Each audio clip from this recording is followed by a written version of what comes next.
लोगों को ज्ञापित करूँगा। एक मिस्टर प्रताप सिंह जो ने कहा था उसी के संबंध में मैं कहना चाहूँगा, कुछ दो शब्द कहना चाहूँगा।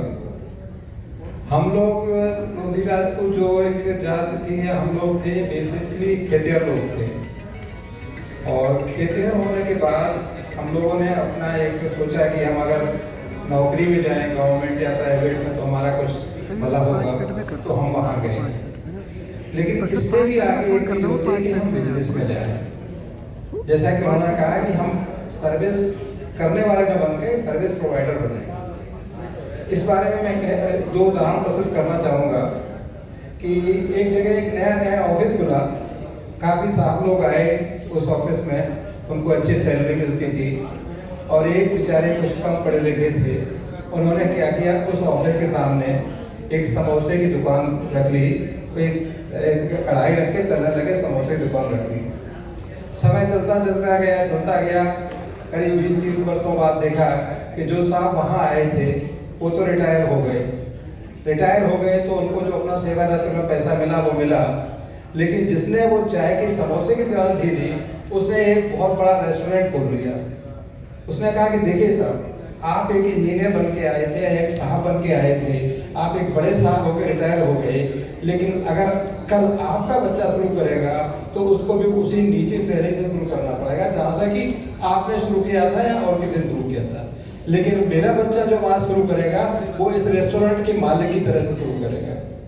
तो ये बिजनेस में और ये सर्विस में फर्क है, क्योंकि सर्विस में आपका बच्चा जो स्टार्ट करेगा वो अगेन उसको बिगनिंग से स्टार्ट करना पड़ेगा, जबकि अगर आपने बिजनेस डेवलप की है तो आप कुछ लोगों को सर्विस प्रोवाइड कर रहे हैं, अपनी मर्जी से कर रहे हैं, एक उन्नति का काम कर रहे हैं, और आपका जो पीढ़ी है आने वाली वो एक हायर लेवल प्लेटफॉर्म से स्टार्ट होगी। और अभी आपने देखा, मैं अभी उस पर देख रहा था कि एक लड़के ने MBA किया, बड़े अच्छे इंस्टीट्यूट से MBA किया, उससे कुछ करोड़ों का पैकेज मिल रहा था, लेकिन उसने क्या किया, एक दुकान खोली, छोटी सी दुकान, MBA चाय वाला। उसका इंटरव्यू, उससे बोला कि भाई क्या बात है, आपको तो करोड़ों का पैकेज मिल रहा था, आप MBA चाय वाला। बोले मैंने आज MBA चाय वाली दुकान खोली है, मेरी चाय जो बाकी चाय से कुछ स्पेशल है, मैं उसमें अपना ज्ञान लगाऊंगा, और मेरा उद्देश्य सिर्फ चाय वाला बन रहना है, ये मेरा आधार है। मेरे आज से 20 साल में कहाँ होगा वो आप तब देखेंगे, आप सोच नहीं सकते। तो हम लोग जितने कर्मचारी लोग हैं, हम लोगों का उद्देश्य बेसिक यहाँ मिलकर दो चीज़ हैं। एक तो चीज़ ये है कि हम नेटवर्किंग करें, क्योंकि आज का ज़माना नेटवर्किंग का है। हम नेटवर्किंग से एक दूसरे के जो अच्छी चीज़ें हैं या जो उनके अधिकार हैं उनका प्रयोग करके अपना काम बना सकें। दूसरा चीज़ है कि हमारे समाज के जो लोग हैं उनको राह दिखा सकें, जिससे कि वो या सर्विस में या बिजनेस में और कहीं भी आगे बढ़ सकें। तो ये हमको काम पूरा करना है, और इसी दिशा में ये है। और आजकल कोई भी काम बिना नेटवर्किंग के नहीं होता। जब आप जान पहचान होंगे, कहीं भी होंगे, अगर आप किसी व्यक्ति से, आपका जाति का ही हो, अगर आप उससे मिलने जाएंगे, पहली बार मिलेंगे तो उस पर नहीं होगा, लेकिन अगर आप उससे मिलते रहे, नेटवर्किंग में रहे, तो आपकी समस्या के प्रति उसका जो विचार होगा वो अलग होगा। तो इसलिए मेरा सिर्फ यही कहना है कि सब लोग मिलते रहिए। आलोक तो आज शुरू हुआ है, मैंने 2006 में एक याहू ग्रुप शुरू किया था, सिर्फ इसी उद्देश्य से कि हम लोग नेटवर्किंग कर सकें। जो लोग जगह जगह मतलब देश में या विदेश में सर्विस कर रहे हैं, वो किसी सॉफ्टवेयर के माध्यम से मिल सकें और एक दूसरे को जान सकें। अब आता हूँ अपने मुख्य उद्देश्य जो कि मुझे दिया हुआ है। आज इसमें आज के जो प्रोग्राम हुआ उसमें आप लोगों के सहयोग के लिए मैं बहुत बहुत आभारी हूँ, क्योंकि आज का प्रोग्राम आप लोगों की सहयोग से और आप लोगों के कृपा से एक प्रोफेशनल प्रोग्राम रहा है। ज़्यादातर हमने देखा कि हमारे सब समाज के जितने प्रोग्राम होते हैं वो अंततः एक मेला बन जाते हैं। जैसा कि गांव में मेला होता है ना, पैसा लग जाता है, कहीं खाने के स्टॉल पे या कहीं किसी अलग अलग लोग ग्रुप बन के डिस्कस करना शुरू कर दिया। लेकिन आज के प्रोग्राम में हम लोगों ने प्रोफेशनली डिस्कस किया है। हमारा जो उद्देश्य था वो एक नेम था कि हम किस उद्देश्य के तहत काम कर रहे हैं, और हमने टाइम वाइज भी उसको किया। तो इस सब के लिए मैं आप सबको धन्यवाद देता हूँ। मैं धन्यवाद देता हूँ श्री लोवंशी जी को कि जिन्होंने अपना अमूल्य समय निकाल के यहाँ आए और हम लोगों को एक प्रेरणा दी। और हम उनके साथ साथ SDM साहब का भी धन्यवाद करना चाहूँगा, जिन्होंने आके अपने अमूल्य विचारों से हम लोगों को प्रेरित किया और एक दिशा निर्देश दिया। मैं धन्यवाद करना चाहूँगा प्रताप सिंह जी उद्योगपति का, जो कि हमारे अभी अरविंद सिंह जी ने उनके बारे में एक बहुत ही सुंदर शब्द यूज किया, भामाशाह। वो वास्तव में हमारे समाज के प्रोग्रामों के लिए एक भामाशाह हैं और उन्होंने जो सहयोग किया उसके लिए वो धन्यवाद के पात्र ही नहीं और एक प्रेरणा स्रोत रहे हैं। मैं धन्यवाद करूँगा सुजाल सिंह का, जिन्होंने आके यहाँ पे दिया और उन्होंने दरियाव सिंह लोधी के बारे में बताया।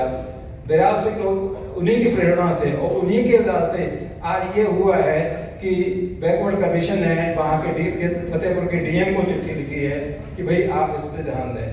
और जब हम लोगों ने वर्चुअल मीटिंग की तभी कहा था कि हम लोग इस पे ऐसा काम करें जिससे कि राव दरियाव सिंह को उचित स्थान मिल सके और लोधी करें। जहाँ तक अरविंद सिंह ने कहा कि लोधी जाति लिखना चाहिए, बहुत जरूरी है, क्योंकि हम एक दूसरे को जान सकें और मिल सकें। और ये बात सच है कि आज फतेहपुर में लोग लोधी लिखना आवश्यक हो गया एक तरह से। पहले भी जो विधायक रहे वो भी लोधी थे, उससे पहले विधायक थे वो ओम प्रकाश जी, वो हमारे मतलब फायरुल्लाह के छोटे भाई थे। फिर हमारे साले साहब हुए आनंद लोधी, तो वो लोधी लिखने लगे। उसके बाद और भी जो अभी भी हुए हैं वो भी लोधी लिखते हैं। वहाँ के फतेहपुर में इवन ये जो आपका नगर पालिका के चेयरमैन वगैरह हैं वो भी लोधी ही हैं और वो लोधी लिखते हैं। तो इससे एक अपनी पहचान मिलती है। उनकी बात सही है कि हो सकता है आपके हाई स्कूल सर्टिफिकेट में लोधी न लिखा हो सकता है आप कहीं लोधी न लिखें, लेकिन सोशल मीडिया प्लेटफॉर्म पे या जो ऐसी जगह हैं जहां आपको ऑफिशियल रैंक लिखना जरूरी नहीं है वहां आप लिखें, तो निश्चय इससे क्या होगा, एक दूसरे की पहचान बढ़ेगी। तो उनके विचारों के लिए उनका भी धन्यवाद। और ये करना चाहता, और हमारे जो विभिन्न राज्यों से जो लोग आए उन्होंने जो विचार व्यक्त किए, निश्चय ही ये वो दर्शाते हैं कि उनका आलोक और आलोक के प्रति कितना प्रेरित, उससे कितना प्रेरित है वो और उसके प्रति कितना समर्पित हैं। मैं इन बात के लिए उन सबका भी धन्यवाद चाहूँगा। और मैं हमारी दिल्ली की टीम का भी धन्यवाद करना चाहूँगा, जिसने कि एक छोटे से समय में इतनी लगन से और इतना सुचारू रूप से प्रोग्राम आयोजित किया। मैं डॉक्टर BP सिंह का भी धन्यवाद देना चाहूँगा, जिन्होंने इस बड़ी कुशलता के साथ इस प्रोग्राम का संचालन किया। और जहाँ तक ये प्रश्न है प्रतिभा सम्मान का, उसके लिए जो मेहनत हमारे डॉक्टर ओमकार सिंह ने की, मैं उनका भी बहुत बहुत धन्यवाद देना चाहूँगा। और इसके बाद और कुछ जो हमारे जो साथी हैं जिनका शायद मैं नाम न ले सका हूँ, उनका भी बहुत बहुत धन्यवाद कर जाऊँगा। मैं ये भी धन्यवाद देना चाहूँगा हमारे पूर्व राष्ट्रीय संयोजक अतिबल सिंह जी का, जिनकी अथक परिश्रम के कारण ही ये आलोक इस जगह पहुंचा है और निरंतर आगे बढ़ रहा है। मैं धन्यवाद करना चाहूँगा हमारे बलबीर सिंह जी का, जो कि हमारे परामर्श समिति के अध्यक्ष हैं, जिनके प्रेरणा से और मार्गदर्शन में आलोक आगे बढ़ रहा है। धन्यवाद, आप लोगों को बहुत बहुत धन्यवाद।